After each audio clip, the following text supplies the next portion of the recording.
Ito na ang Santa Monica ngayon. Dati ang basura ganoon sa dulo. Ngayon nakakalahati na kami. Konti, kalahati. Yan. Ito yung gate. Yan. Nalinis na rin ano.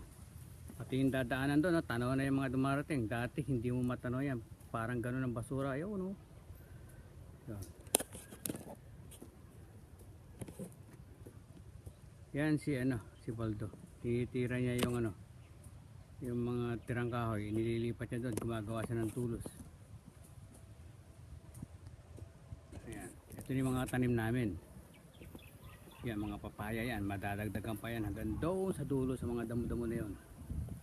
Yan, papaya, yung gitna, kalabasa yan. O, yan yung bahay. O, yan yung mga tanim namin. Sa likod, meron din kami tanim. Doon sa likod ng bahay. Si Domeng, kinukondisyon niya yung service namin dito sa Santa Monica, yung kotse. Kawawa naman kotse, dami ng gasgas. Kaya mamadali namin pagawa yung owner. Ayan o, kinukondisyon ni Domeng yung sasakyan. Meng, ano masasabi mo, Meng? Ano masasabi mo? Okay. Oo, okay, tinan mo. Ayan o, kinukondisyon niya yung kotse.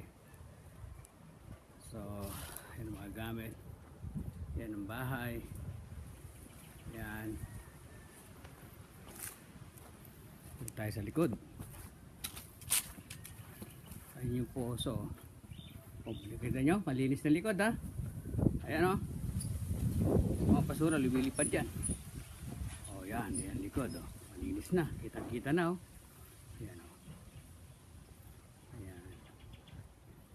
Ito yung tangkid. Ito yung pump namin, dapat mabuhay. Ito. Yan. Kaya niya naman yung poso. Buhay yan, kaya lang binubuhusan bago magkatubig. Yan, yung gayabano inalagaan ko. Gayabano yan. Tapos, ito yung mga tanim namin sa likod. Ayan, mga papaya yan. Yung mga may tulos. Mga papaya yan, ayan. Yan.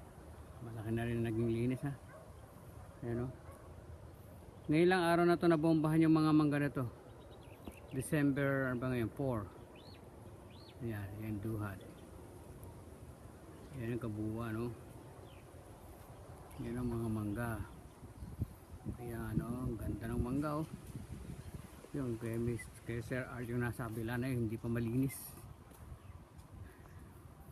Yung sa amin siguro, yan yung dulo na yan.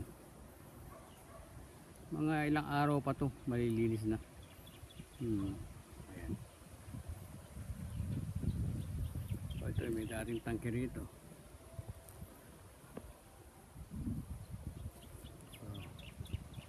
So yan lang muna mga pananim namin. O, si Paldo gumagawa ng mga tulos, tsaka inilinis niya yung mga kahoy at tinadala niya doon sa kabila. Sabi ko, linisin ang buong paligid ng bahay. Ayos na. Putulin na natin dito.